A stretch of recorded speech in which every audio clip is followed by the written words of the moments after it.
One Piece chapter 1107. This chapter started out great, and it just kept going up and up and up every single panel. It was a 10 out of 10 chapter. I loved it so much until the end, where it just went careening down into the earth and imploded. This was the worst. This is the worst ending to a chapter for me as your residential hate club. What's it called? Fan club, hate club, haters group for Caribou. We'll get to it. I'm gonna pretend like it doesn't exist until I'm forced to acknowledge it. The cover story was cute. Poor Beppo, feeling all kinds of jealous about Law, snuggling up with another animal. And there's alcohol present too, so they partied without Beppo. That's like, it's so rude. That's so rude. But before we get into all of that, a shout out to today's sponsor, Factor. Factor makes meeting your nutrition goals so easy by delivering fresh, never frozen, dietitian approved meals right to your doorstep. And Factor is flexible to your schedule. You can get as much or as little as you need by choosing 6 to 18 meals per week. Plus you can pause or reschedule your deliveries anytime. I've been using Factor for a while now, and it's genuinely my favorite lunch that I have because it's so fast, so easy, all pre-prepared. Pop it in the oven and then eat and get back to work. Plus, they get the flavor combinations right every time. I've never had a Factor meal that I haven't enjoyed. It's so packed with flavor and so delicious. I'm really bad about having a really quick, not so healthy lunch because I'm trying to cram so much into so little time midday. And Factor makes me actually be able to have a flavorful, delicious, quick lunch that's healthy. And I mean it when I say that it's fast. You can have restaurant quality meals that are ready to heat and eat whenever you are. They can be ready as quickly as 2 minutes if you pop it in the microwave, or 7 minutes if you use the oven like I do. So head over to factor75.com or use the link in my description and use my code MurphyDapier50 to get 50% off your first Factor box and free wellness shots for life. 2 free wellness shots from 3 available flavors for every order while you're an active subscriber. Thank you to Factor for sponsoring this video, and thank you to you for checking them out. Anyway, Dory and Bragi are here, and they've brought their whole giant crew. Look at them marching in happily, cheerfully marching in together, ready to rescue our crew, ready to bring them to Elbaf, bring us to Elbaf, and just taking down ships along the way. I also love that the scenery surrounding them is Little Garden-esque. You've got your palm tree, you've got your foliage around, and I really like this guy right here in the back. His name's Gimli. I've just decided. But it's just lovely to see them all cheerful and to see a plethora of more giants. I started I started researching a video on giant lore, understanding Norse mythology surrounding giants and Greek mythology around giants, Aztec mythology, and then trying to piece together the different types of giants that we've seen in One Piece so far.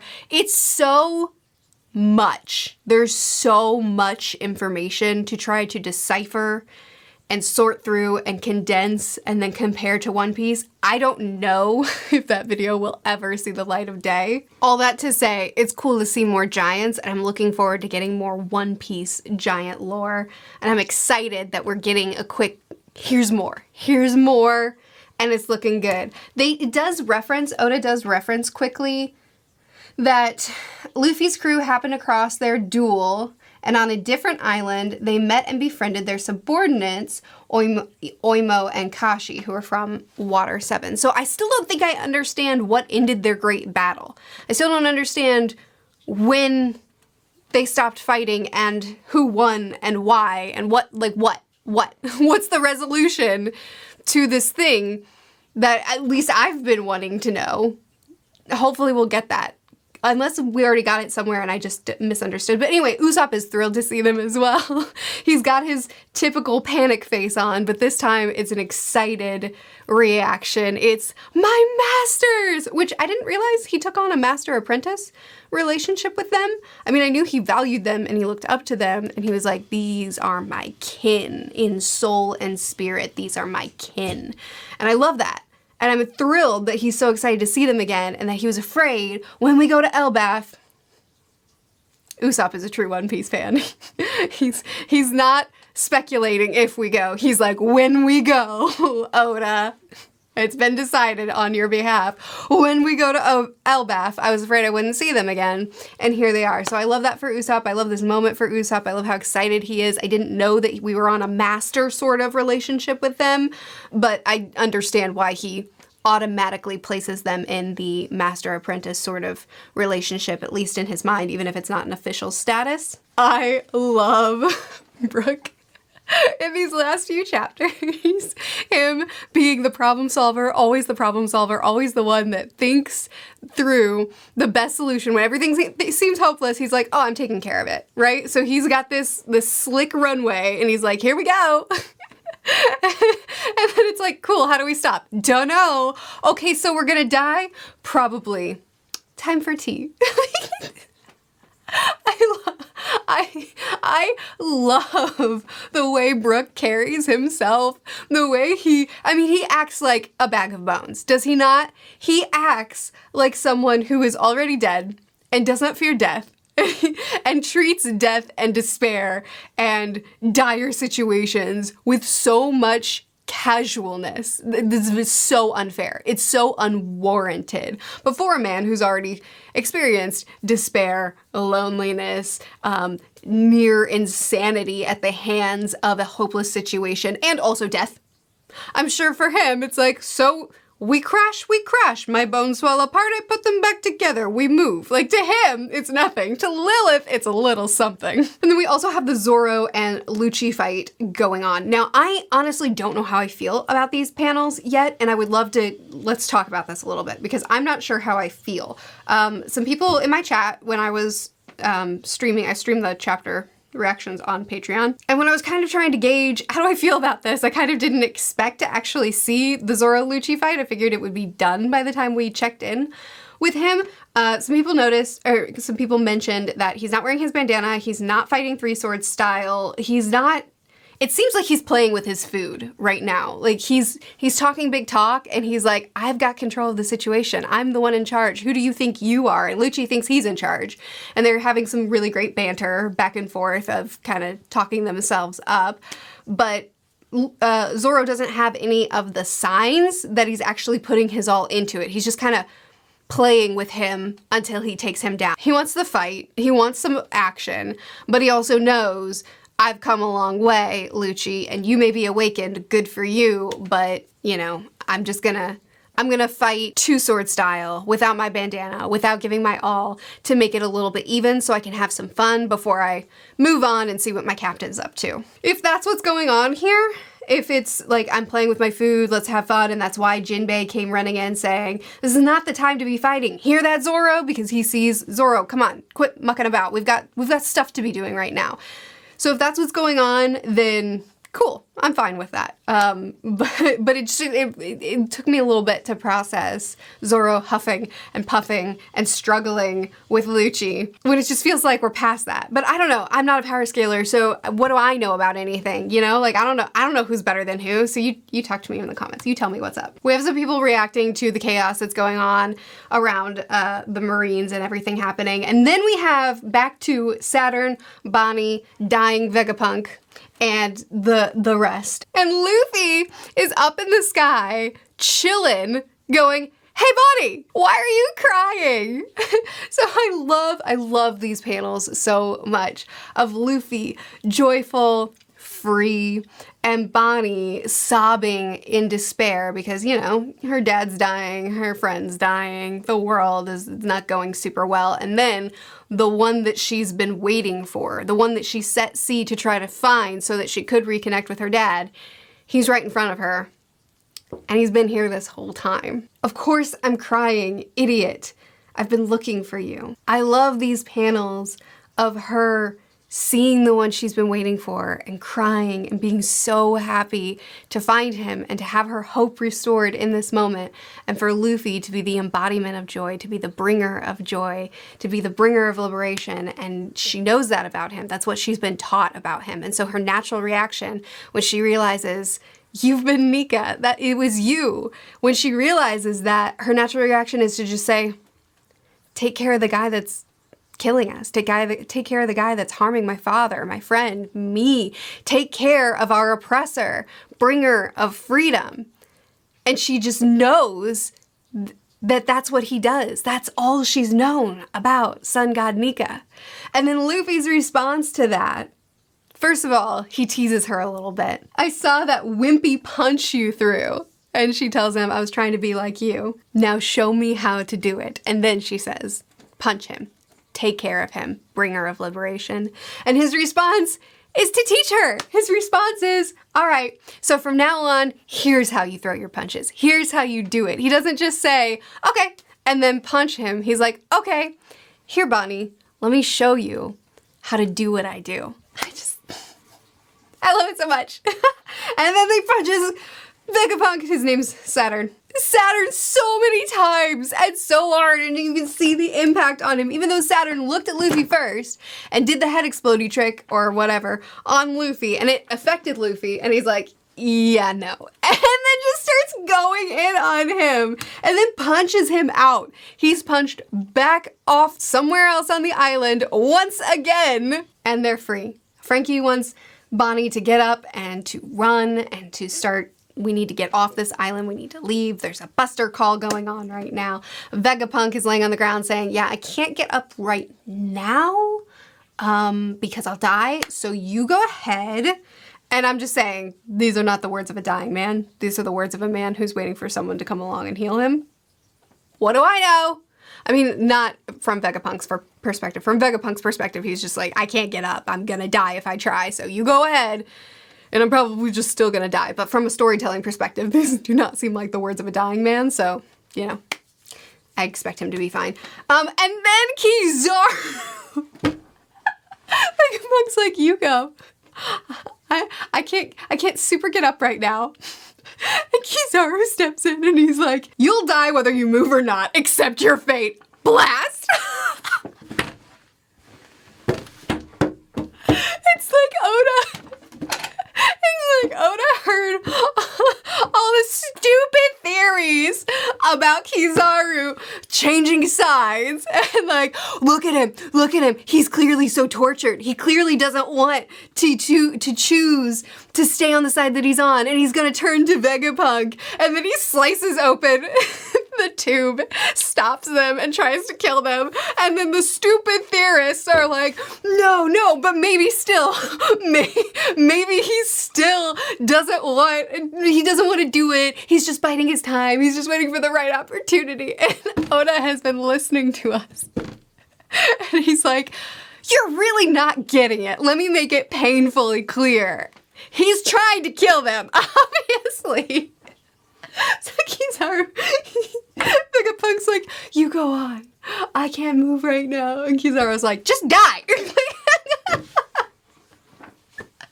Anyway, Sanji steps in and kicks the ray of light away. I just gotta say, this is a rough chapter for Zoro. I do believe that he's playing with his food, but it is a shame that that should be happening in the same chapter as this.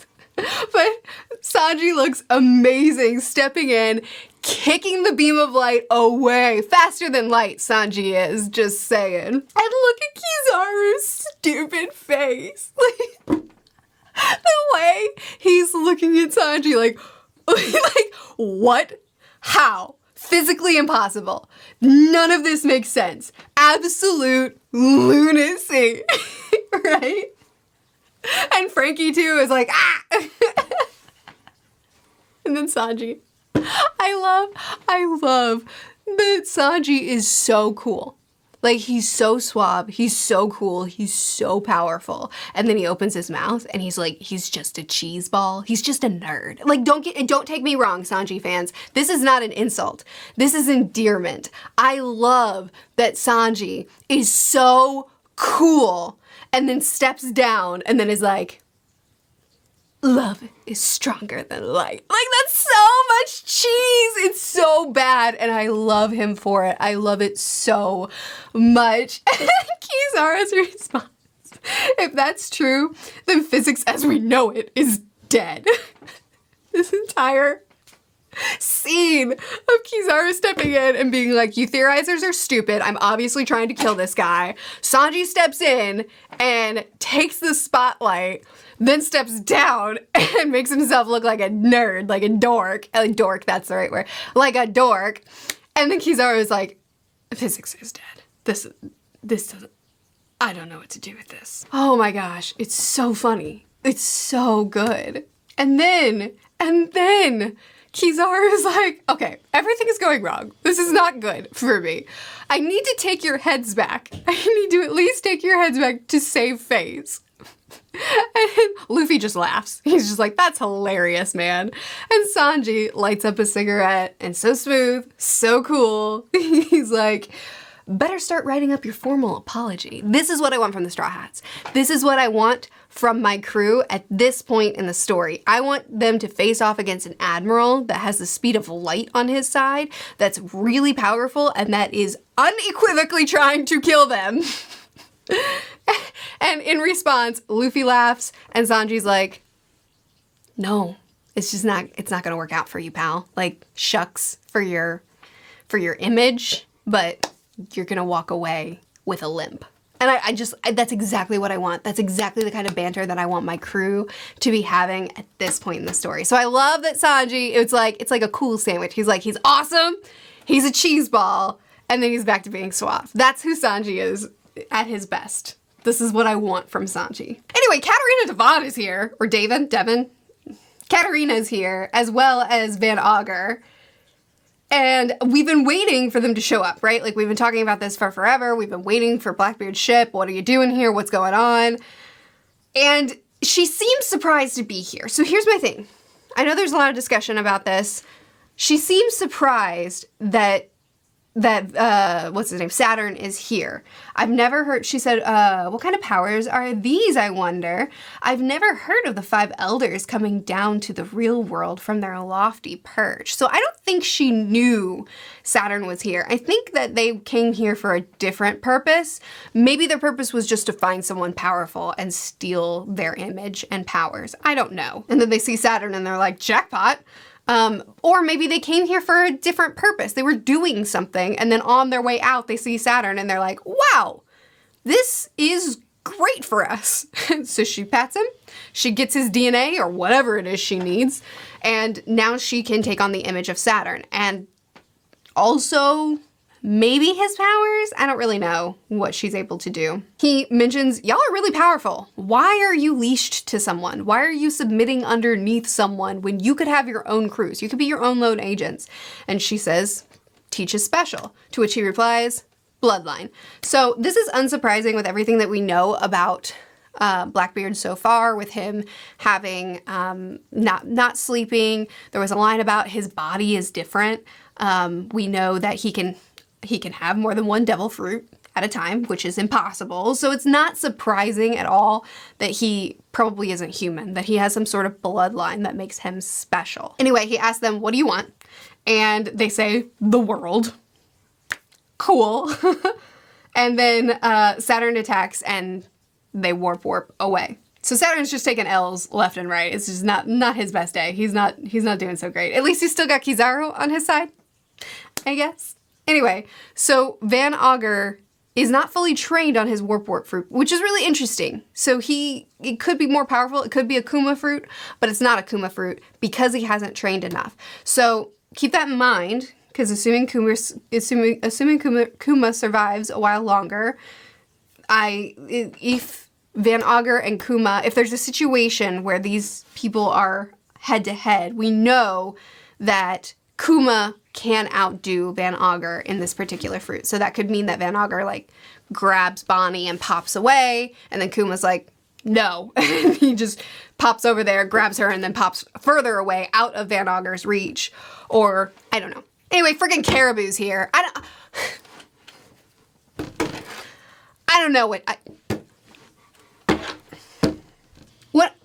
why? You know, like, Caribou, you were barely anything in your own arc. You barely were relevant in your own arc. Why are you a leech that is still hanging on, still sucking the life out of this series every single time you show back up? You just make it worse. all of the ways that Luffy could have been fed on Wano, it had to be the swamp. All of the times that the swamp was gathering information and then just hiding in a barrel. Kill the swamp! He's disgusting, he's filthy, he tried to sell Shirahoshi into trafficking. Just get rid of him. Can we? Could we?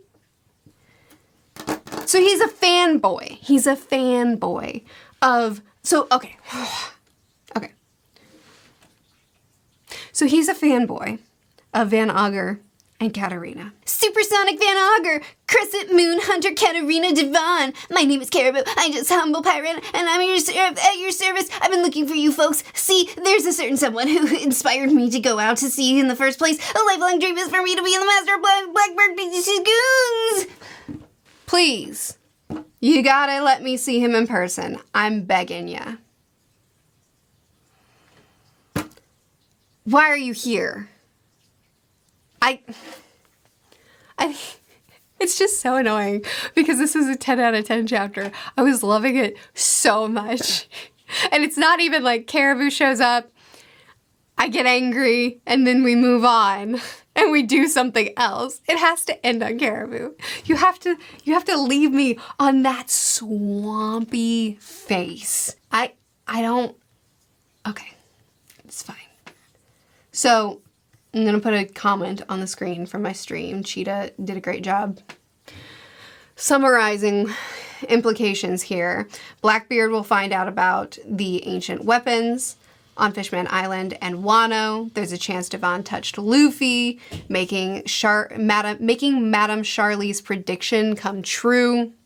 So there's a lot of things going on here. Swampy is going to become invaluable to the Blackbeard crew, assuming they don't just kill him, which would actually be so great if we kept Caribou in the story this long just for them to just kill him, just execute him. Oh my goodness. Oda, please, I beg you. But obviously he's relevant. Here's hoping they just get the information from him and then delete him. Just like, just eject him into the ocean. I realize we're reading One Piece, so fine. Thank you for your information. We now are more informed and more powerful and a greater, more epic foe. Now, into the water you go. If we did that, I won't even complain. I won't even be a brat about this. I'm just saying, I just don't want him to play an active role in this story. I don't want it. Egghead has been so good. Let's move on past the swamp. It's so stupid. It's such a terrible end. I love this chapter so much, and I'm so mad about that ending. Anyway, Blackbeard he's getting his information stacked at this point. His crew is getting stacked with the abilities that they're getting, the information that they're getting. Blackbeard might be coming into the spotlight of the story. So I'm thrilled for that. I want more Blackbeard. I want to learn more about him. I want to see him in action more. I'm so excited for more. So kick Caribou to the curb and let's do it. Anyway, we're at the end of the chapter and there is no art piece. Tessine had a lot going on, so she wasn't able to do a dedicated piece this week, but she hopes to be able to get one to us next week. So Chirag turned around a thumbnail who works on my thumbnails and puts out bangers like this one for me. So he's linked in the description. Definitely show him some love. Please do chat with me more in the comments. I know you don't hate Caribou like I do, but just let the hate flow through me. I feel it. Anyway, I'll see you again soon. Bye.